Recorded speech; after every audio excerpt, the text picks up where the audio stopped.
আল্লাহ শুধু তাকায় থাকে কখন আমার বান্দা মাপটা চাইবে, কখন সে মাপটা চাইবে।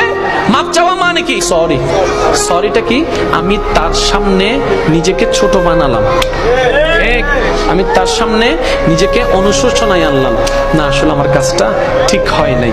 এবার আপনি করে ফেলছেন জেনা, আপনি করে ফেলছেন বন্ধু বান্ধবী মিলে একটা অপকর্ম, আপনি করে ফেলছেন কোনো নেশা, আপনি করে ফেলছেন কোনো সুদ, আপনি করে ফেলছেন কোনো ঘুষ, আপনি করে ফেলছেন কোনো অন্যায়, আপনি করে ফেলছেন কোনো একটা কাজ যেটা করে আপনি গুনাহ করেছেন, আল্লাহকে কষ্ট দিয়েছেন, আল্লাহকে নারাজ করেছেন। এবার এত বছর পর আপনার মনের মধ্যে একটা অনুশোচনার বোধ জাগলো, আপনি শুধু মন থেকে বলবেন আল্লাহ মাফ করে দাও না, আল্লাহ মাফ করে দাও না, আমি চেষ্টা করব ভবিষ্যতে আমি এইরকম কাজ আর করব না। আপনি শুধু নরম সুরে একবার বলবেন। আল্লাহ পাক জানেন আপনি যখন এরকম করে চোখের পানি ছেড়ে ছেড়ে যখন আপনি তওবা করেন, তখন আল্লাহ পাক ফেরেশতাদেরকে ডাক দেয়, ফেরেশতাদেরকে ডেকে বলে, ও জিবরাইল দেখো না আমার বান্দা কত ছোট বাচ্চার মতো কান্না করছে, কিভাবে চোখের পানি ফেলছে, কত রং বেরঙের কোন সুন্দর নামে আমাকে ডাকছে, কখনো রহমান ডাকছে, কখনো রহিম ডাকছে, দেখো না তার ডাকের কত মায়া, দেখো না তার ডাকের কত ভালোবাসা, কত মায়া দিয়ে আমাকে ডাকছে। ও ফেরেশতা জিবরাইল তোমার কোনো গুনাহ নাই সেটা আমি জানি, কিন্তু কখনো আমার এই গুনাহগার বান্দার মতো করে কখনো আমাকে ডেকেছো,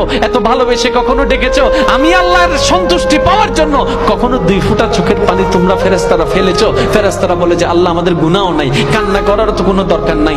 আল্লাহ পাক তখন বলে এখন বুঝতে পারছো কেন আমি বান্দা সৃষ্টি করেছি, কেন আমি বান্দা সৃষ্টি করেছি? কারণ আমি চাই আমার বান্দা গুনাহ করলেও সে যেন বারবার আমার কাছেই আছে। বান্দারে একবার শুধু তওবা কর মন থেকে, আমি তোর একটা তওবার কারণে 1000 গুনাহ মাফ করে দিতে পারি।